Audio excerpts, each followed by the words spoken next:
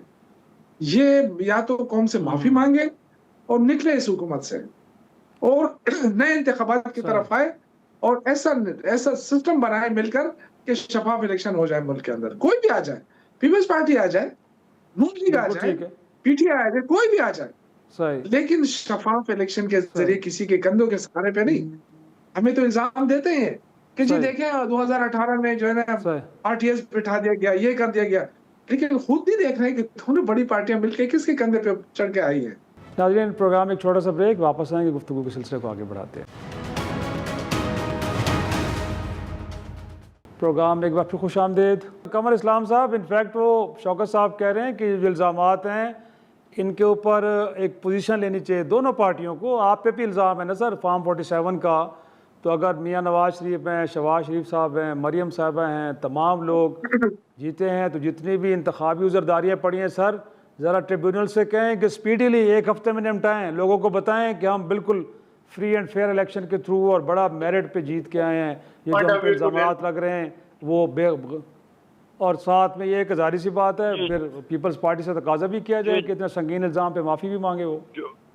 जो उज़रदारियाँ इन्होंने की हैं हारने वालों ने, वो पहले तो उसकी तादाद हमें बता दें। वो क्लेम कर रहे हैं कि जनाब हम पता नहीं कोई 300 सीटों से जीते हैं, और उज़रदारियाँ इनकी चंद दर्जन है मुश्किल। तो सिर्फ अपनी वो तो रिकॉर्ड पे है ना, जो इलेक्शन पिटीशंस की हैं।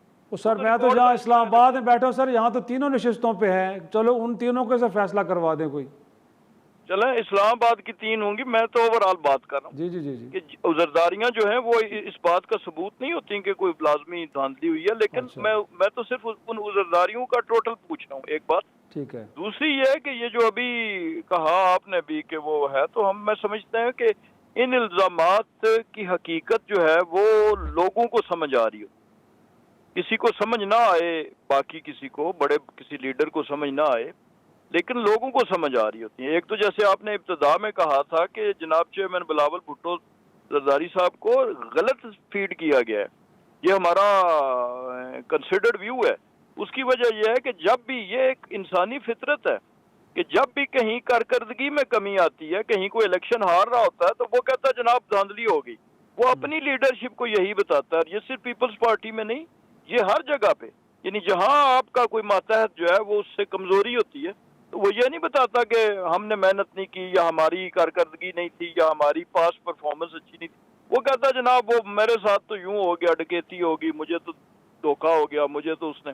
एक बात तो ये बात जरदारी अपना बिलावल साहब को, चेयरमैन साहब को समझना चाहिए, क्योंकि ग्राउंड लेवल पे नहीं है। दूसरा ये है कि लोग भी ये सवाल कर रहे हैं कि क्या ये आज़ाद कश्मीर के इलेक्शन के दौरान कहीं पे ये जो लैंडस्लाइडिंग हुई है, इसके नतीजे में कहीं बारिश हुई, या कहीं आसार कदीमा वाले खुदाई कर रहे थे, तो वहां से कोई ऐसी चीज, नया सबूत बरामद हुआ इन पिछले 3-4 दिनों में कि जिसने ये बताया कि जनाब वो जो वोट जो हैं वो वज़ीर आज़म साहब ने भी लिए थे और सदर मुमलिकत ने भी लिए थे, वो क्या जो है वो फॉर्म 47 वाले थे, वो ठीक नहीं थे, वो लेजिटिमेट नहीं थे, वो इलेजिटिमेट थे। अगर तो ये राज आश्कार हुआ है आज़ाद कश्मीर के इन इलेक्शंस के दौरान, किसी भी वजह से कहीं पे कोई रिकॉर्ड इनके हाथ लग गया, कहीं कोई पहाड़ खुदा न ख्वास्ता सड़क के गिरा और उसके अंदर से कुछ ऐसे सबूत निकल आए जो आज़ाद कश्मीर से ही इलेक्शन से मंसूब थे, और वो फिर इसलिए अचानक जो है वो एहसास हुआ कि ये तो बड़ा गलत हो गया था। लेकिन जो भी हुआ वो इन दिनों में तो नहीं हुआ ना, आखिर अगर ये ऐसी कोई चीज थी तो उस वक्त भी मौजूद थी। और जो प्रिंसिपल स्टांस का बात करते हैं और ये कहते हैं कि जनाब हम तो असूल पे खड़े हैं, तो उन्हें फिर असूल पे उसी वक्त से खड़ा हो जाना चाहिए था। नाज़रीन, आज़ाद कश्मीर के इलेक्शन ने जो सियासी फ़िज़ा है उसको और ज़्यादा गरमा दी, और पहले तो तहरीक इंसाफ और हुकूमत और हुकूमती इत्तेहादी जमातों के दरमियान एक खिंचाव, एक तनाव की कैफियत नज़र आ रही थी, लेकिन अब ख़ुद इत्तेहादी इस इलेक्शन को लेकर आपस में लड़ पड़े हैं और बड़े संगीन इल्ज़ामात हैं। तो देखना ये कि आने वाले वक्त में ये पॉलिटिकल टेम्परेचर कहीं और बढ़ेगा, और बढ़ेगा तो उसके मुल्क की ओवरऑल सूरत हाल और बिलखुसूस मईशत पे और इस वक्त जो अमन अमान की सूरत हाल उस पर क्या असरात मुरतब होंगे। मेहमानों के शुक्रिया के साथ आज का प्रोग्राम यही ख़त्म करते हैं। इजाज़त दीजिए, खुदा हाफिज़।